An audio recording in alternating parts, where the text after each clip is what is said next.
మా latest videos కోసం మా ఈ తెలుగు న్యూస్ ఛానల్ సబ్స్క్రైబ్ చేసి గంట సింబల్ యాక్టివేట్ చేసుకోండి.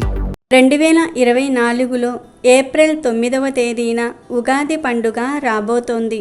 ప్రకృతి పచ్చటి చీర కట్టుకున్న వసంత వేళ కోయిల కుహు కుహు రాగాల మధ్య ఆనందంగా జరుపుకునే పండుగ ఉగాది.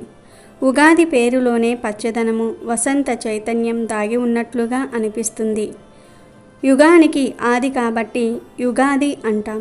ఇదే కాలక్రమేణా ఉగాదిగా రూపాంతరం చెందింది. ఈ పండుగ కోలాహలం ప్రకృతిలో అడుగడుగునా కనిపిస్తుంది. కోయిల కుహు కుహు రాగాలతో, పక్షుల కిలకిల రావాలతో, ఎటు చూసినా పచ్చదనపు చిగుర్లతో, ఎన్నో రకాల పూల సందళ్లతో, ఘుమఘుమలతో, మధురమైన పండ్ల రుచులతో, సరికొత్త అనుభూతులతో, జీవన చైతన్యంలో ఈ పండుగ మనల్ని ఉక్కిరి బిక్కిరి చేస్తుంది. ఈరోజే బ్రహ్మ సృష్టికి శ్రీకారం చుట్టాడు. ప్రళయం ముగిసి విశ్వాంతరాళం స్థిమిత పడ్డాక బ్రహ్మదేవుడు మరలా తన సృష్టిని ప్రారంభించే కాలాన్ని కాలాంతరంలో బ్రహ్మకల్పం అంటారు.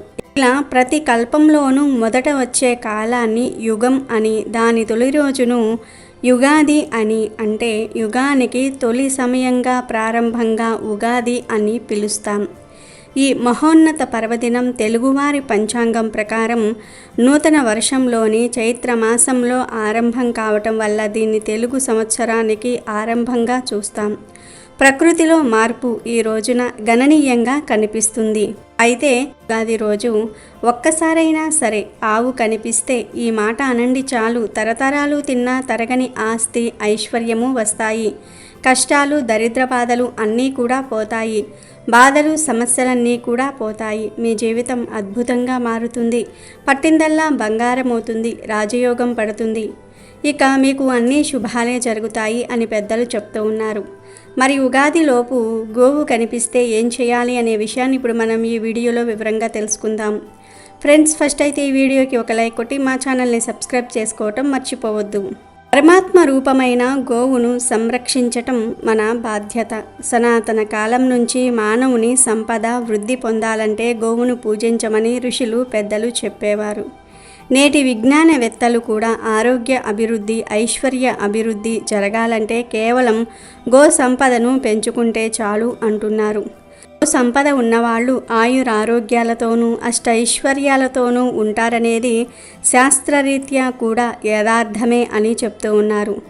అంతేకాదు మానవుని మనసును భగవంతుని వైపు మళ్లించడానికి కూడా గోక్షీరం ఎంతో మేలు చేస్తాయి. గోక్షీరం తల్లిపాలకు ప్రత్యామ్నాయం. పూజా కార్యక్రమాల్లో ఆవు పాలు అత్యంత శ్రేష్టమైనవి. ఆవు పేడ, ఆవు పంచితము, పాలు, పెరుగు, నెయ్యి ఇవన్నీ అత్యంత పవిత్రమైనవే. గోదానం సర్వోత్కృష్టమైన దానం.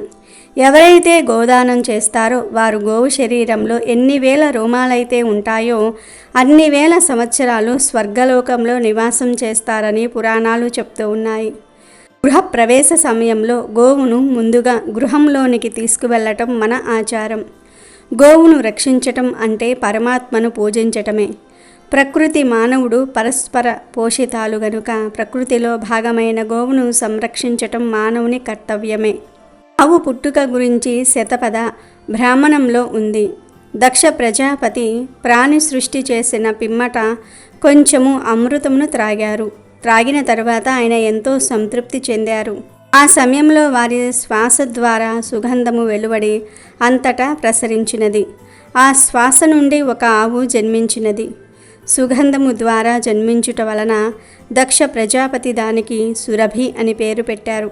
సురభి నుండి అనేక ఆవులు జన్మించాయి. అందుకనే సురభిని గోవంశమునకు మాతగా, జననిగా పరిగణిస్తారు. ఒక గోవు తన జీవితకాలంలో సగటున 25,000 మందికి ఆకలి తీరుస్తుందని చెప్తూ గోవును వధిస్తే ఆ రాజ్యంలో అరాచకం పెరిగి ప్రజలు నశిస్తారని పెద్దలు చెప్పారు. మనం తల్లిగా భావించే ఈ గోవుతో రోజు కొన్ని క్షణాల సమయం గడపటం వల్ల మన శరీరంలో ఉన్న అనారోగ్యాన్ని ఆ గోవు ముక్కులో ఉన్న ఒక గ్రంథి ద్వారా గ్రహిస్తుంది. తరువాత మేతకు వెళ్ళినప్పుడు మన రోగ నివారణకు కావలసిన మూలికలను, గడ్డిని తిని అందుకు తగిన విధంగా పాలు ఇస్తుంది. ఆ పాలు త్రాగటం వల్ల మన వ్యాధి నయమవుతుంది. ఏ జీవికి లేని అద్భుత లక్షణాలు గోవులకు ఉన్నాయి. అందుకే ఒక గోవును పెంచుకుంటే ఎటువంటి రోగాలు రావని, సకల ఐశ్వర్యాలు సిద్ధిస్తాయని శాస్త్రాలు చెప్తూ ఉన్నాయి. గోవు కొమ్ములు మూలంలో బ్రహ్మ విష్ణువు నివసిస్తూ ఉంటారు. అగ్రభాగాన తీర్థస్థానములు, స్థావర జంగములు అలలారి ఉన్నాయి. శిరస్సుకు మధ్య భాగం శంకరుని గేహ బిగువు అంగాలలో చతుర్దశ భువనాలు ఇమిడి ఉన్నాయి అని అధర్వణ వేదం చెప్తున్నది. లక్ష్మీదేవిని వెతుక్కుంటూ వైకుంఠం నుండి దిగివచ్చిన ఆ శ్రీనివాసుడికి శివుడు, బ్రహ్మ ఆవుదూడలుగా మారి ఆకలి తీర్చారు. 7 కొండలవాడు అయిన ఆ వెంకటేశ్వరుణ్ణి గోవింద అనే భక్తులు ఎక్కువగా స్తుతిస్తూ ఉంటారు. ఆ శ్రీహరికి ఇంత ప్రీతిపాత్రమైన గోవులో త్రిమూర్తులతో సహా సకల దేవతలు నివసిస్తూ ఉంటారు. ఏ యజ్ఞ కార్యం ప్రారంభించాలన్నా ఆవు పేడతో యజ్ఞశాలను శుద్ధి చేయాలి. ఆవు నెయ్యి లేకుండా యజ్ఞం జరగదు. ఆవు పాలు లేకుండా భగవంతునికి అభిషేకం జరగదు. ఆవు నేతితో పెట్టే దీపం అత్యంత శ్రేష్టమైనది. ఆవు పాలతో నేతితో చేసే నైవేద్యం భగవంతునికి అత్యంత శ్రేష్టమైనది. ప్రతిరోజు భక్తితో గోసేవ చేస్తే జాతక దోషాలు కూడా తొలగుతాయి, సిరి సంపదలు కలుగుతాయి. అయితే ఉగాది రోజు గోవు కనిపిస్తే ఆ గోవుకు ప్రత్యేకమైన ఆహారం పెడితే చాలు, తరతరాలకు తరగని ఐశ్వర్యం వస్తుందని శాస్త్ర పండితులు చెప్తూ ఉన్నారు. ఉగాది రోజు లేదా ఉగాదిలోపు బియ్యపిండిలో బెల్లం, కొంచెం నీరు కలిపి గోవుకు ఆహారంగా పెట్టడం వల్ల మానసిక ప్రశాంతత కలుగుతుంది. అలాగే నానబెట్టిన కందులను గోవుకు ఆహారంగా పెట్టడం వల్ల మనలో ఉన్న కోపం తగ్గిపోతుంది. ఉగాది రోజు నానబెట్టిన కుసుమ గింజలను గోవుకు ఆహారంగా పెట్టడం వల్ల మనం చేసిన పాపాలు దూరమవుతాయి. నానబెట్టిన శనగలను ఈరోజు గోవుకు ఆహారంగా పెట్టడం వల్ల మనలో ఆధ్యాత్మిక చింతన ఏర్పడుతుంది. రాగి పిండి మరియు బెల్లము కలిపి గోవుకు పెడితే మనకు ఉన్న దరిద్రాలు తొలగిపోతాయి. ఉగాది రోజు నానబెట్టిన పెసర్లను ఆవుకు ఆహారంగా పెట్టడం వల్ల విద్యా అభివృద్ధి కలుగుతుంది. ఉగాది రోజు ఉడికించిన ఆలుగడ్డలను గోవుకు ఆహారంగా పెట్టడం వల్ల నరఘోష పోతుంది. అలాగే ఈరోజు ఆవుకు క్యారెట్ ఆహారంగా పెట్టడం వల్ల వ్యాపార అభివృద్ధి చెందుతుంది. బీట్రూట్, పాలకూరను కలిపి గోవుకు ఆహారంగా పెట్టడం వల్ల ఐశ్వర్యం కలుగుతుంది. ఉగాది రోజు గోవుకు దోసకాయను ఆహారంగా పెట్టడం వల్ల శత్రువులు మిత్రులు అవుతారు. టమాటాను ఆహారంగా పెట్టడం వల్ల వివాహ ప్రాప్తి కలుగుతుంది. ఈరోజు గోవుకు వంకాయను ఆహారంగా పెట్టడం వల్ల సంతాన ప్రాప్తి కలుగుతుంది. ఉగాది రోజు గోవుకు అరటి పండ్లు ఆహారంగా పెట్టడం వల్ల ఉన్నత పదవులు కలుగుతాయి. ఈరోజు బెండకాయను పెట్టడం వల్ల మనోధైర్యం కలుగుతుంది. దొండకాయను ఉగాది రోజు గోవుకు పెట్టడం వల్ల మనోవ్యాధి తొలగిపోతుంది. జొన్నపిండి, బెల్లము కలిపి గోవుకు పెట్టడం వల్ల తెలివితేటలు పెరుగుతాయి. మినపపిండి మరియు బెల్లం కలిపి ఉగాది రోజు గోవుకు పెట్టడం వల్ల ఐశ్వర్యం కలుగుతుంది. గోధుమ పిండి, బెల్లం కలిపి పెట్టడం వల్ల ఉద్యోగ ప్రాప్తి కలుగుతుంది. నానబెట్టిన పెసరపప్పు పెట్టడం వల్ల ఇంద్రియ నిగ్రహం శక్తి పెరుగుతుంది. నానబెట్టిన కందిపప్పు పెట్టడం వల్ల రుణబాధలు తీరిపోతాయి. నానబెట్టిన మినప్పప్పును పెట్టడం వల్ల సంపూర్ణ ఆరోగ్యాన్ని పొందుతారు.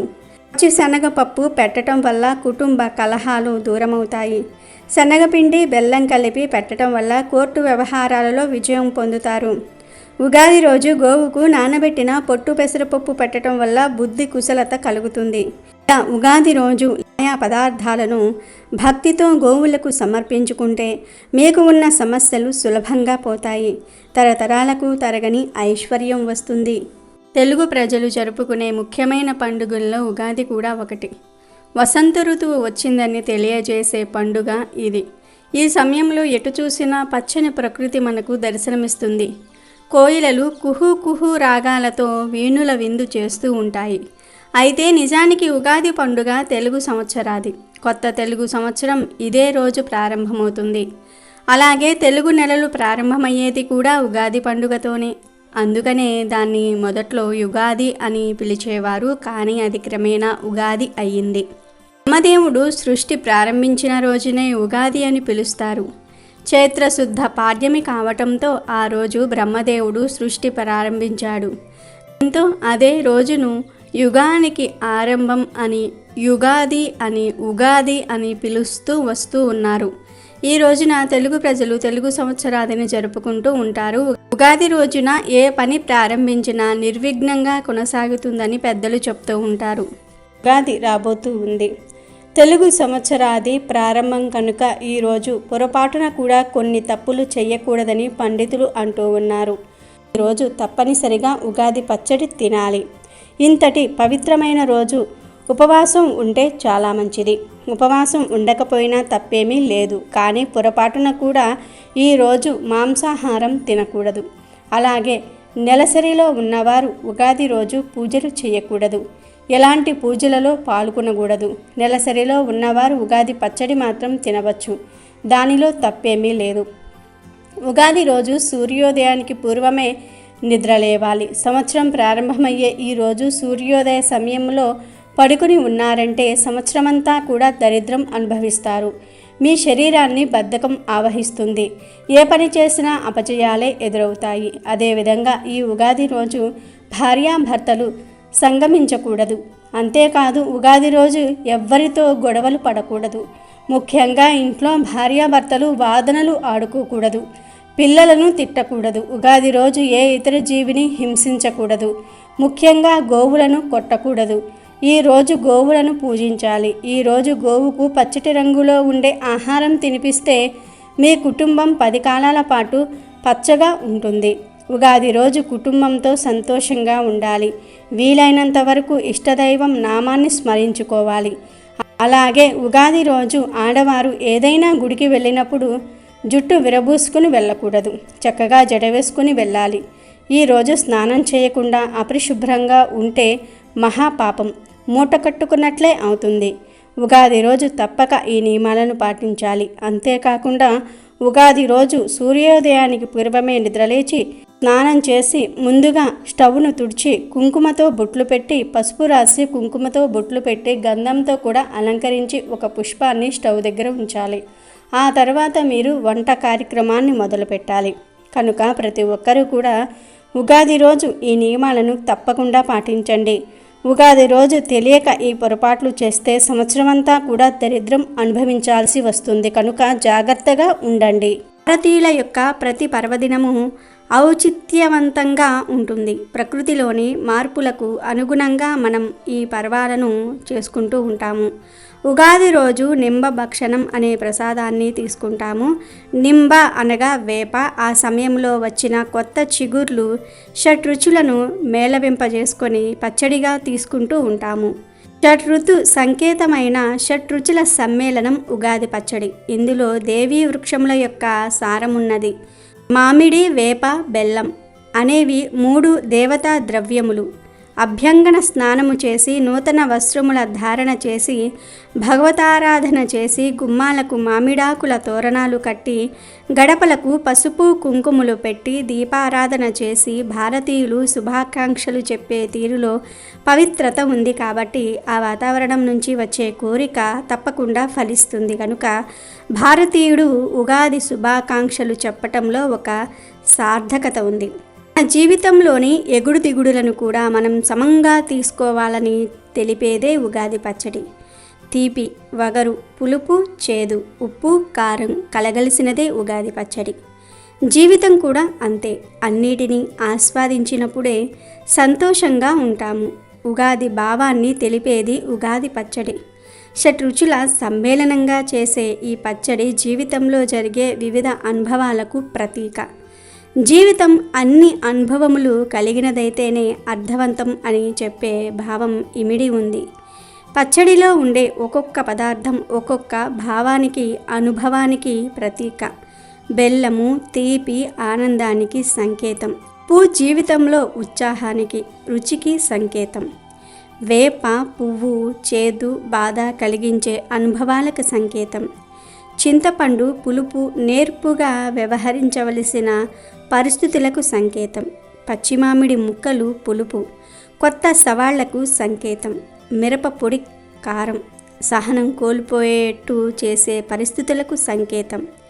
ఉగాది రోజు ప్రొద్దున్నే ఇంటి ఆడవారు పచ్చడి తయారు చేసి దేవునికి నైవేద్యంగా పెడతారు. ఇంట్లో వారంతా స్నానం చేసి కొత్త బట్టలు కట్టుకొని పరగడుపున ఉగాది పచ్చడి తిని తర్వాత అల్పాహారం తీసుకుంటూ ఉంటారు. ఆ రకంగా తమ జీవితాలు అన్ని భావాల మిశ్రమంగా ఉండాలని ఆకాంక్షిస్తూ ఉంటారు. శాస్త్రీయ పరంగా చెప్పుకోవాలంటే ఉగాది పర్వదినం మొదలయ్యే రోజు నుండి అంటే చైత్రమాసంలో భూమి సూర్యుడికి చాలా దగ్గరగా వెళ్తూ ఉంటుంది. ఆ సమయంలో సూర్యుడి నుండి వెలువడే వేడి తాపం వల్ల మన శరీరానికి ఆరోగ్యానికి హాని కలిగించేవిగా ఉంటాయి. వేడిని నివారించడానికి పచ్చడిలో ఉండే బెల్లము వేపపూత ఎంతో తోడ్పడతాయని అంటారు. ఉగాది రోజున విధిగా పంచాంగ శ్రవణం చేయాలి. పంచాంగ శ్రవణం సాధారణంగా దేవాలయాలలో జరుగుతుంది. తిథి, వార, నక్షత్ర, యోగ, కరణములనే 5 అంగాలను వివరించేదే పంచాంగం. పంచాంగ శ్రవణ సమయంలో ఉత్తరాభిముఖంగా కూర్చోవాలి.